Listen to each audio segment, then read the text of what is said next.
ఇద్దరు మూర్ఖులు. భవానీపురం అనే గ్రామంలో శ్రీధరుడు, శ్రీముఖుడు అనే ఇద్దరు మిత్రులు ఉండేవారు. ఇద్దరికి కష్టపడి పని చేయకుండా గొప్ప ధనవంతులు కావాలని ఆశగా ఉండేది. ఒకనాడు వాళ్ళిద్దరూ అరణ్యానికి వెళ్ళి తేనెను తీసుకువస్తుండగా వాళ్లకు ఒక రాగి రేకు దొరికింది. అందులో ఒక మహత్తరమైన నిధికి సంబంధించిన రహస్యం ఉంది. ఇద్దరు చాలా సంతోషించి మరుసటి రోజే నిధి కోసం అన్వేషిస్తూ బయలుదేరారు. ఎన్నో కష్టాలు పడి ఎలాగో నిధికి దారి కనుక్కున్నారు.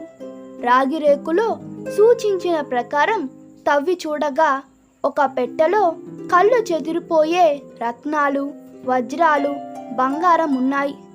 అయితే దాన్ని తరలించడం అంత సులభంగా కనిపించడం లేదు. పైగా దొంగల భయం ఉండవచ్చు. అందువల్ల ఒకరు నిద్రపోతే మరొకరు మెలకువగా ఉండాలి. ఒకరు నిధికి కాపలా ఉంటే ఇంకొకరు వంట చేసి ఆహారం సిద్ధం చేయాలని నిర్ణయించుకున్నారు. ఆ విధంగా రోజుల తరబడి నిధి ఉన్న పెట్టెను తరలిస్తూ ఇద్దరు ప్రయాణం సాగించారు.